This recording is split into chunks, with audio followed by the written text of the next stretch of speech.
Other mutual ஃபண்டில் இருக்குது. இது வந்து நிறைய வகை இருக்குது. இதில் வந்து பார்த்திங்கன்னா இண்டெக்ஸ் இருக்குது, அப்புறம் லிக்விட் இருக்குது.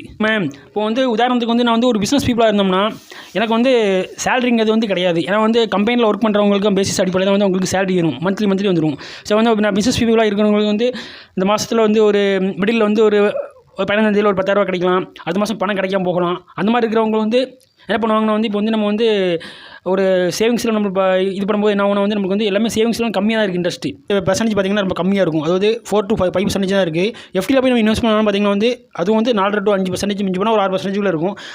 ஆனால் இதில் வந்து லிக்விட் ஃபண்டு அப்படின்னு சொல்லுவாங்க, 7% கிடைக்கும். இதில் வந்து நம்ம பார்த்திங்கன்னா வந்து நம்மளுக்கு நான் சொன்ன மாதிரி வந்து பணம் சிலவங்களுக்கு இருக்கும், இல்லாமல் இருக்கும். பிஸ்னஸ் பீப்புளுக்கு அந்த மாதிரி இருக்கும்போது ஒரு 10,000 இருக்குது அப்படின்னா வந்து நம்ம வந்து இன்வெஸ்ட் பண்ணும்போது என்ன ஆகுதுன்னா வந்து ஒரு லிமிட்டட் பீரியட், ஒரு 3 மந்த் மட்டும் நம்ம வந்து வேணும் அப்படிங்கிற மாதிரி இருந்தால் நம்ம வந்து அதில் வந்து இது பண்ணிக்கலாம். அதாவது இப்போ என்னென்னா வந்து ஒரு 3 மந்த்னா 1 to 90 days, 90 நாள். இந்த 90 நாளுக்குள்ள நம்ம வந்து பணத்தை போட்டு 91 நாள்